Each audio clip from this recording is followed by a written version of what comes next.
طيب لو احنا اتكلمنا كنموذج كده تطبيقي على أهمية ال HS كود.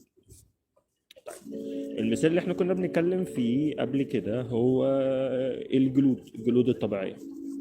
حضرتك عندك مدبغة أو شغال في مجال الجلود. طيب حضرتك دلوقتي عايز تعمل عايز تصدر.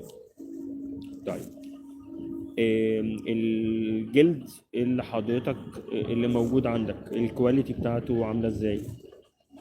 هل هو هيطلع كرو ماتيريال؟ فالرو ماتيريال للجلود الطبيعية كجلد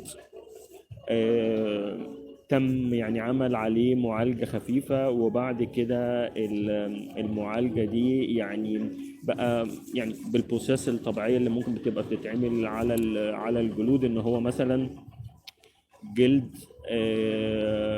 غير مسبوغ مثلا. المساحات بتاعته او ان هو كتولات، فده هتلاقيه ده لوحده اتش اس كود. وفي نفس الوقت الاتش اس كود ده هيبقى مرتبط ان في دول معينه بتاخده، بس مثلا سعر الطن هيبقى سي مثلا $1000 مثلا، انا بدي مثال. طيب فجينا قلنا لا، طب احنا عايزين نعمل ادد فاليو، عايزين نعمل قيمه مضافه.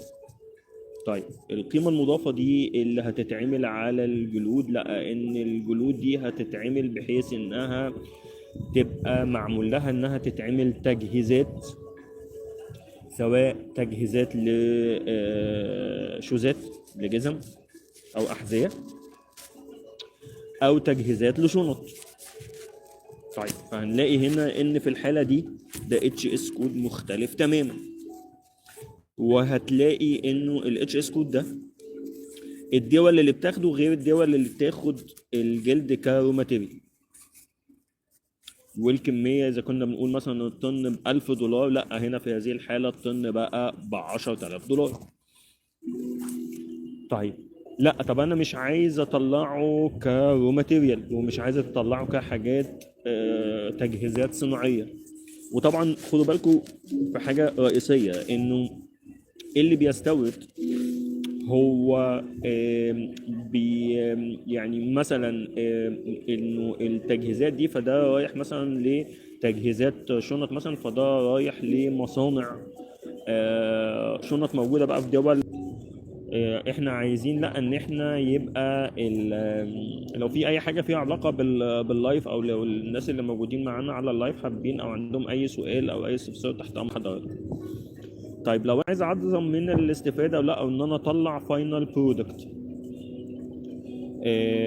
او ان انا ببقى بطلع مثلا البرودكت ده طالع الصين مثلا، بيتحط له بقى الاكسسوارات بتاعته، وبعد كده بيطلع مثلا على دولة من دول الاتحاد الاوروبي و فده كده اتش اس كود مختلف برضه تماما، والدول اللي حاجة دي داخلاله مختلف.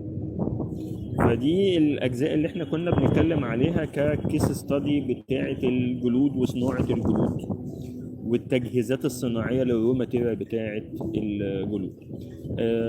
لو في اي سؤال او استفسار عند حضراتكم، او في سلعه او منتج معين حضراتكم مهتمين بيه، مهتمين ان المنتج ده او ان السلعه دي تبقوا عارفين تفاصيل عليها اكتر، يعني اعتذر لو في اي مشاكل في البودكاست في اللايف، يعني مش ستيبل، بس ان شاء الله في اللايفات اللي جايه وفي الفيديوهات اللي جايه بيبقى ستيبل باذن الله.